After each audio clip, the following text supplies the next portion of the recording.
Assalamualaikum warahmatullahi wabarakatuh. Semangat pagi. Semoga semua dalam keadaan sehat ya. Amin ya robbal alamin. Baik, hari ini kita akan belajar IPA untuk kelas 8. Baik, coba perhatikan di sini. Wah, ada telinga ya.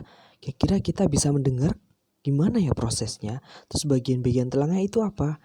Nah, kemudian ada yang tahu ini namanya apa? Alat stetoskop. Apa hubungannya ya dengan bunyi? Ya, kemudian ada yang pernah ya atau mendengar atau bahkan ya pernah lihat ya namanya ada peristiwa transducer pada USG ya. Kemudian ini adalah komputernya pemroses hasil USG dan ini hasilnya USG pada bayi ya. Nah, pernah ya melihat hasil USG. Nah, kemudian wah, ada apa? Lumba-lumba. Wah, kenapa hal ini terkait dengan kira-kira materi apa ya? Baik, hari ini terkait dengan materi yaitu untuk kelas 8 IPA. Itu terkait pertama mekanisme pendengaran pada manusia dan hewan. Kemudian kita akan bahas aplikasi getaran dan gelombang dalam teknologi. Nah, itu ada gambarnya ya. Nah, baik, kita pada fokus pertama adalah indera pendengar pada manusia. Ya, ini ya, pada manusia ya. Kemudian ini sama juga ya sepertinya pada hewan, terutama pada mamalia. Ya, itu bagaimana? Apa saja organ-organnya, bagian-bagiannya.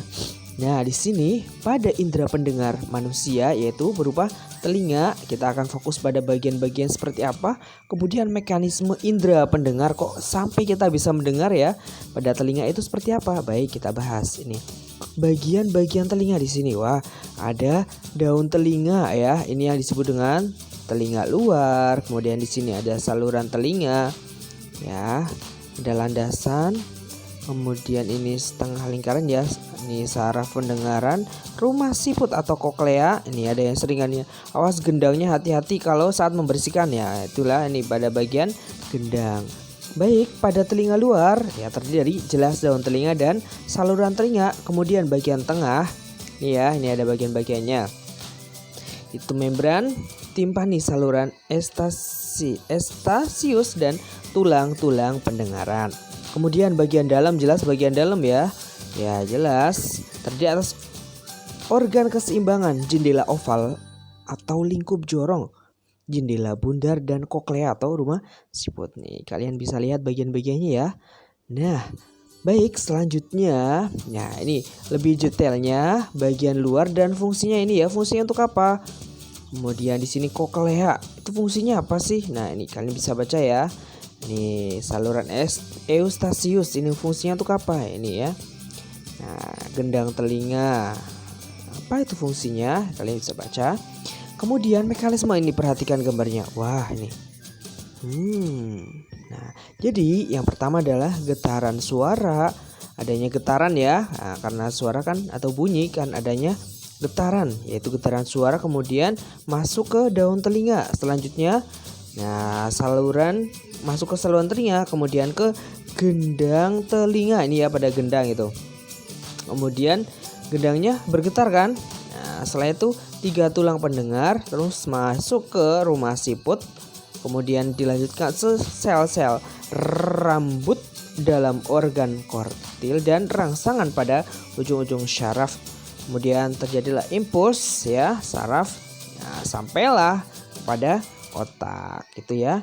Ini adalah gambar dari atau video mengenai proses ya, mekanisme kerja pada telinga.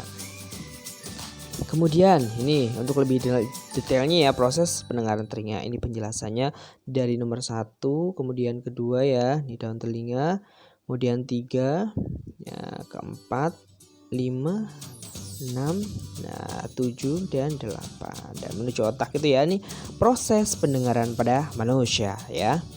Nah, kemudian tadi pada manusia, sekarang fokus pada hewan. Nah, asik sekali lumba-lumbanya ya. Sedikit bermain. Kemudian di sini adalah kelelawar. Wow. Nah, pada kelelawar dan lumba-lumba itu dapat mendengar dan mengeluarkan bunyi ultrasonik ya. Nah, kemarin ada berapa hes kemarin ya itu. Kemudian ada gajah, kuda Nil, paus dapat mendengar dan mengeluarkan bunyi infrasonik gitu ya. Ternyata mereka juga bisa mendengar. Nah, ini pertama pada kelelawar. Kelelawar itu mempunyai kemampuan ekolokasi yang digunakan untuk mencari makan pada malam hari, kan sering ya, namanya kelelawar ya.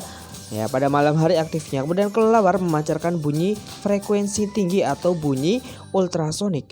Bunyi tersebut akan dipantulkan oleh benda-benda di sekitarnya.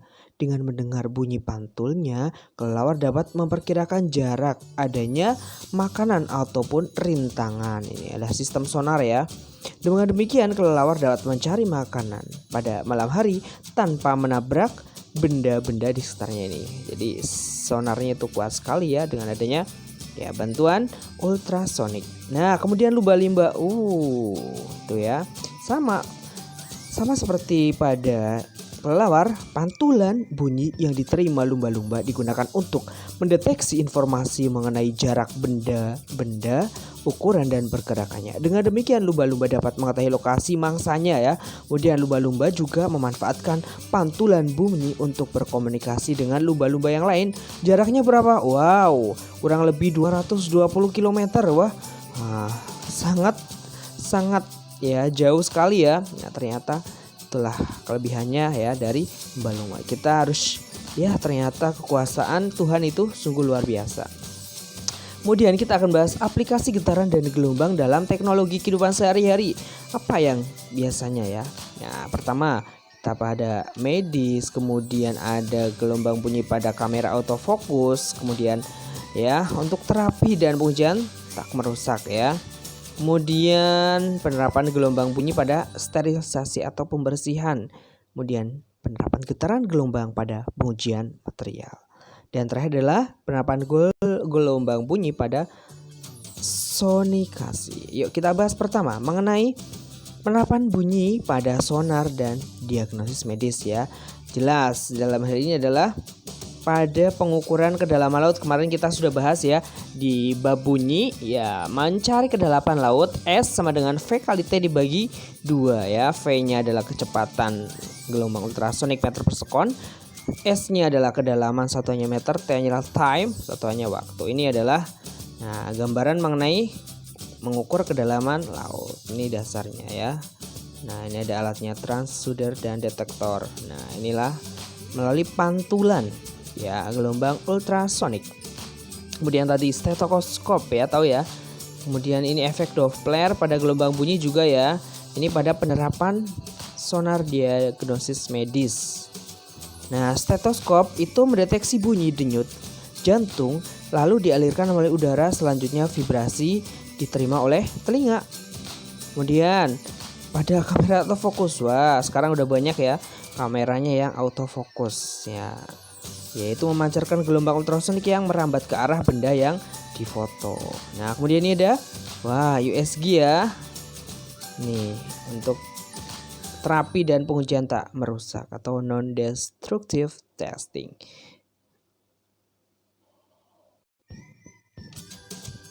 Nah, apa saja ini penerapannya pada terapi ultrasonik ya. Kemudian litotripsi ultrasonik, yaitu teknik pemecahan batu ginjal tanpa pedah ya.